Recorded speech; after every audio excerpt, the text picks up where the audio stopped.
इस कार्यक्रम से जुड़ना चाहते हैं, कोई भी सवाल आपके जहन में उठ रहा है, तो आप इस कार्यक्रम में सीधे जुड़ सकते हैं, हमें कॉल कर सकते हैं या आप हमें व्हाट्सएप के जरिए अपना संदेश भेज सकते हैं। व्हाट्सएप मैसेज में अपना नाम लिखें, उम्र लिखें, कहां से बात कर रहे हैं और पूरा सवाल। और साथ ही साथ आपको याद भी दिलाते हैं कि जब भी आप इस कार्यक्रम को देखने बैठें तो कॉपी और पेन जरूर लेकर बैठें। जो भी नुस्खे उपचार आपको बताए जाए उनको आप लिख जरूर लें। तो चलिए शुरू करते हैं आज के एक मुख्य विषय पर चर्चा। गुरु जी, आज के इस अंक में हम एक ऐसे रोग के बारे में बात करेंगे जो कि वातावरण में व्याप्त होता है या कभी कभी एक महामारी के तौर पर चल पड़ता है, एक ट्रेंड में चलता है, जैसे जैसे हम आजकल के समय में चल रहा है फ्लू, आई फ्लू। आंखों में होने वाला संक्रमण का एक रोग है आई फ्लू। इसमें आंखें लाल भी होती हैं, जैसा कि लक्षण पता चलते हैं, आंखें भारी हो जाती हैं, खुल नहीं पाती हैं।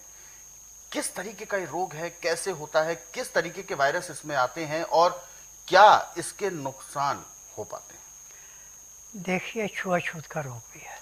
अच्छा, ये छुआछूत भी माना जाता है? हाँ, और ये रोग वायु प्रदूषण से ज़्यादा फैलता है। अब आजकल का खान पान तो ढंग का है नहीं। ये बात बिल्कुल ठीक है। सबसे ज़्यादा तो नुकसान इसका है। और दूसरा, जो हम एसी का ज़्यादा प्रयोग कर रहे हैं, ये इस रोग में दिन दुगने रातें चौगुनी बढ़ोतरी कर रहा है। अच्छा। क्योंकि एसी में होती है अमोनियम गैस, और फ्रिज में जिसमें चीज़ें रख के हम खाते उसमें भी अमोनियम गैस है। अब ये अंदर जाके लीवर को पूरा काम नहीं करने देती, खून पूरा साफ नहीं होता, तो रोग दिन दुगने रातें चौगुनी बढ़ता है। गुरु जी, तो फ्रिज या एसी की ठंडक नुकसान करती है या वो गैस ज्यादा नुकसान करती है? गैस ज़्यादा नुकसान करती है। वो गैस उसके अंदर चली जाती है ना, जी जी। फिर वो खाने को पचने नहीं देती, और फेफड़ों के ऊपर जाके ऐसे बैठती जैसे पहाड़ों पे बर्फ जमती है। बिल्कुल। जब फेफड़ा पूरी ऑक्सीजन लेगा, खून साफ नहीं हुआ, रोग बढ़ेगा। रोग बढ़ेगा। अब इसके लिए मेरे पास एक नहीं सैकड़ों नुस्खे हैं, परंतु जो अभी मैं आपको बताने जा रहा हूँ ये इतना कारगर है कि जब किसी की आंखों की रोशनी कम होना शुरू हो जाए और डॉक्टर हाथ खड़े कर दें तो उसमें दोबारा रोशनी आ जाती है। और कई रोगियों की जो पर्दे के ऊपर नस जाती है वो सिकुड़ जाती है। उसका इलाज पूरे संसार में मेडिकल में आयुर्वेद, यूनानी, होम्योपैथी में नहीं है, परंतु मेरे पास उसका भी उपचार ऐसे है जैसे दूध में से मक्खी निकालना। तो इसमें गाय का घी, जैसे आपने 10 ग्राम ले लिया, तो उसमें 5 ग्राम आप गोले का तेल मिला दें और इसको किसी ड्रॉपर में रख लें। सुबह शाम 2 टाइम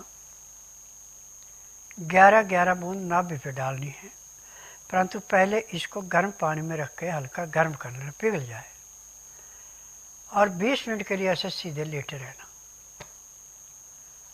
तो पैर के तलवे से सिर के बाल तक के हर एक रोग को साफ करता है। और 20 ग्राम सुबह, 20 से 50 ग्राम तक डाल सकते हैं, इतने शाम को नाक में डालना है। सुंडी पे और नाक में डालने से पैर के तलवे से सिर के बाल तक के हर एक रोग को ये ऐसे नष्ट करता है जैसे जलती अग्नि पतंगे को नष्ट करती है। और सबसे बड़ी जो देन है वह है हल्दी की। जब भी किसी को आंखों में फ्लू फैल जाए तो हल्दी सूखी गांठ लेके और नरम पत्थर को धो के उस पर मिट्टी ना हो, सूखने दे। सूखने के बाद उसमें गंगा जल में हल्दी को घिसे, जैसे चंदन घिसते हैं, और सिलाई से आंखों में लगाना। इसको जैसे सुरमा लगाते ऐसे लगाना है। और हर 4-4 घंटे बाद लगाते रहे, 24 घंटे फ्लू आपका ख़त्म। अच्छा, और इसमें खान पान? खान पान में खटाई नहीं खानी, खटाई से सख्त परहेज है। चीनी का प्रयोग नहीं करना। बिना मसाले का गुड़ ले सकते हैं। चाय, मैदे की चीज़ें, तली हुई चीज़ें कोई नहीं। ठंडा पानी नहीं।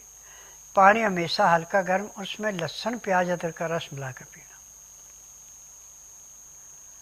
खाना जो भी आपने खाना है उसकी चोकर नहीं निकालनी।